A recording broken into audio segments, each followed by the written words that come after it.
Assalamualaikum, salam Malaysia Madani. Berita pagi bersama saya Awatif Eza. Hati-hati dalam sebarang kenyataan atau tindakan yang menyentuh sensitiviti agama dan perkauman. Menteri Perpaduan Aaron Ego Dagang menegaskan mengingatkan orang ramai berkenaan perkara itu. Beliau melalui platform X berkata rukun negara adalah prinsip asas yang sepatutnya menjadi panduan membina dan memelihara keharmonian di Malaysia.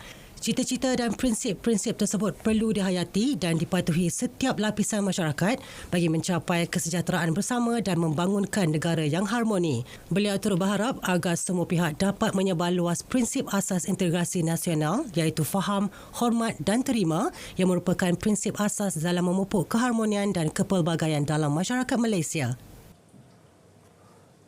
Kerajaan meluluskan peruntukan RM2.81 bilion bagi pembangunan Rolling Plan keempat RM ke-12 di Kelantan.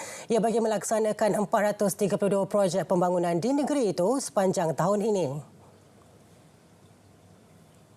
Menteri Sumber Asli dan Kelestarian Alam NRES Nik Nazmi Nik Ahmad berkata daripada jumlah tersebut 92 projek baharu telah diluluskan.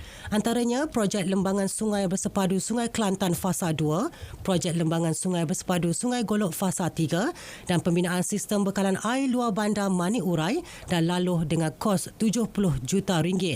Beliau yang juga pengerusi bersama Majlis Tindakan Pembangunan Negeri Kelantan berkata peruntukan itu juga melibatkan beberapa projek berimpak tinggi yang dijadualkan siap tahun ini.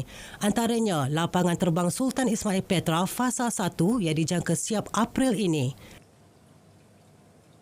Lapangan terbang tu ada mengalami kelewatan, ada beberapa faktor lah, dan termasuk juga soal COVID dan sebagainya. Tapi kita pantau dengan dekat supaya projek-projek ini dapat disiapkan secepat mungkin lah. Sebab macam kita tahu kalau keperluan lapangan terbang tu memang dah lama lah untuk negeri Kelantan untuk dibesarkan. Tapi ini baru fasa 1 dan kemudian ada fasa 2. Ya. Projek lain termasuk Hospital Bacok, Sekolah Gantian Penuh SK Tok Bali, Ibu Pejabat Polis Daerah IPD Jeli dan Wisma Guna Sama Tunjung. Dalam perkembangan lain, RM100 juta diperuntukkan bagi menjayakan program 40 kampung angkat madani di seluruh negara. Ia akan dijadikan penanda aras untuk semua agensi kerajaan melaksanakan pendekatan berbeza bagi memberi manfaat kepada rakyat setempat. 4 kampung angkat di Kelantan telah diluluskan dengan peruntukan RM10 juta. Ia termasuk Kampung Pasir Pekan Tengah, Tumpat, Kampung Batu Papan Gua Musang, Kampung Jenal Dabung Kuala Kerai dan Kampung Aril Melo Ketereh. Program Kampung Angkat Madani diperkenalkan dalam Belanjawan 2024. Dalam perkembangan lain, inisiatif bagi melaksanakan kaedah pembinaan awan telah dibincangkan dalam mesyuarat Jawatan Kuasa Induk Jerebu dan Cuaca Kering Kebangsaan. Menteri Sumber Asli dan Kelestarian Alam NRES Nik Nazmi Nik Ahmad berkata kerajaan ambil kira faktor cuaca dan arah angin sebelum membuat sebarang keputusan melakukan kaedah pembenihan awan. Pembenihan awan dirancang susulan cuaca panas menyebabkan 4 empangan air di Johor, Pulau Pinang dan Kedah yang kritikal ketika ini. Dan dia biasa dibuat oleh TUDM lah dengan koordinasi dengan NADMA. Tapi di peringkat kementerian saya, Met Malaysia akan bagi panduan. Jadi dia nak buat pembenihan awan ni, dia berdasarkan, kita pun ada bincang di mesyuarat Jemaah Menteri. Dia nak buat pembenihan awan ni dia berdasarkan faktor cuaca, faktor angin dan kena ada awan yang betul. Maknanya dia bukan bila-bila kita rasa nak buat pembenihan awan boleh dibuatlah. Jadi itu antara perkiraan yang diambil. Nada sokongan Jerman kepada Israel telah berubah. Itu yang dinyatakan dalam artikel The New York Times. Yang selepas kritikan keras Perdana Menteri Datuk Seri Anwar Ibrahim terhadap negara barat mengenai Gaza semasa lawatan ke Jerman baru-baru ini. Artikel turut memaklumkan perubahan berlaku dengan peningkatan kemarahan antarabangsa terhadap pertambahan korban warga Palestin. Koresponden artikel itu di Berlin, Erika Solomon menulis pada Jumaat, Jerman semakin rasa janggal dalam kedudukannya sebagai sekutu rapat Israel. Menariknya, artikel itu juga menunjukkan satu hujah kuat yang dibawa balik daripada lawatan Perdana Menteri ke Berlin awal bulan ini yang mana beliau telah mengkritik negara barat kerana betapa kurangnya tindakan mereka terhadap kekejaman Israel di di Gaza. Bagaimanapun, artikel itu juga menyatakan selain daripada perubahan nada, tidak banyak yang akan dilakukan Berlin melainkan Amerika Syarikat mengambil langkah yang lebih tegas. Artikel itu menunjukkan keputusan paling penting yang boleh dibuat Jerman memetik jurucakap dasar luar untuk Parti Christian Democrats di Parlimen ialah menyambung semula pembiayaan kepada agensi kerja dan bantuan Pertubuhan Bangsa-Bangsa Bersatu untuk pelarian Palestin.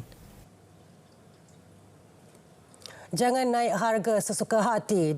Demikian tegas Kementerian Perdagangan Dalam Negeri dan Kos Sara Hidup KPDN Kelantan. Pengarah KPDN Negeri Azman Ismail berkata seramai 142 pegawai penguatkuasa telah digerakkan setiap hari bagi melakukan pemantauan termasuk ke atas kedai-kedai yang menjual colek. Jelas beliau antara kesalahan yang biasa dilakukan peniaga adalah tidak meletakkan tanda harga atau mengelirukan pelanggan. Pertama kita akan bagi amaran dulu. Okey, yang kedua dengan masih engkau, itu baru kita kompang. Setakat ni alhamdulillah peniaga-peniaga ini boleh bagi kerjasama yang baik bagi kita. Setelah dibagi amaran dengan terus laksanakan bagaimana yang diarahkan. Beliau ditemui media selepas menyempurnakan pelancaran Bazar Ramadan Rahmah BRR peringkat negeri Kelantan di Tunjung Kota Baru.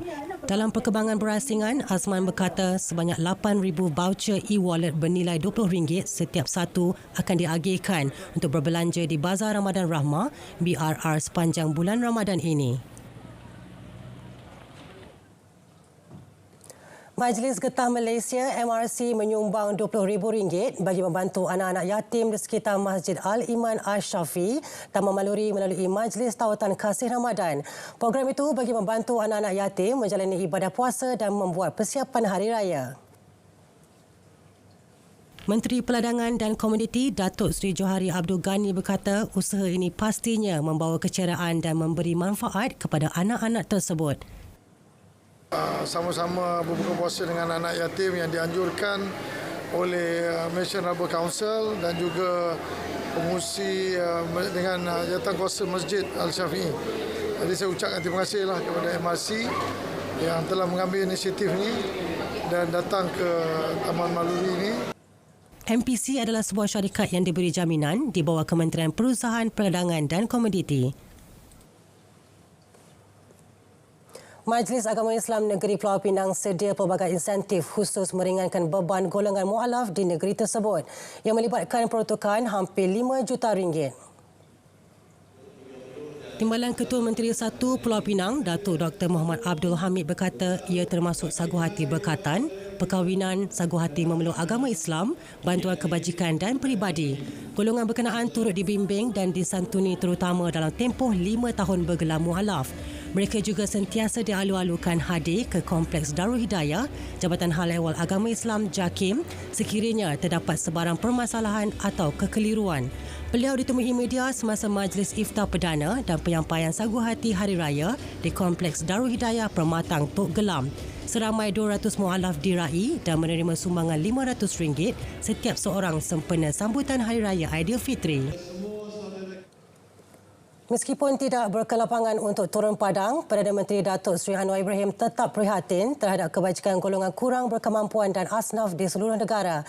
Perdana Menteri dibantu 5 setiausaha politik menyantuni dan menyampaikan bantuan selain mendengar sendiri denyut nadi rakyat termasuk di kawasan luar bandar serta pedalaman. Pada skop tugas kami sebagai sosial politik Perdana Menteri, yang mana semua sedia maklum bahawa Perdana Menteri seorang dia tak dapat menyantuni semua rakyat. Jadi kami terpaksa membagikan tugas mengenal pasti kawasan-kawasan dan negeri-negeri untuk kami turun ke lapangan. Di samping kami ziarah kawasan-kawasan tertentu, kami juga di bulan Ramadan ini mengambil kesempatan juga menyantuni dan menyerahkan sumbangan bagi pihak Perdana Menteri kepada golongan-golongan asnaf lah yang kurang bernasib baiklah. Beliau ditemui media selepas menyantuni 200 asnaf pada program Infak Ramadan di Kuala Sungai Baru, Melaka. Pihaknya turut menyantuni dan memberi sumbangan kilat kepada golongan ibu tunggal, sakit mental, warga emas yang uzur dan pesakit kanser. Turut disampaikan kit Aidilfitri kepada pengurusi-pengurusi masjid di dalam kawasan berkenaan. Berita pagi diteruskan dengan edisi Sabah dari Sungai Kesegara, Palestin Pasti Merdeka. RTM teman setia anda.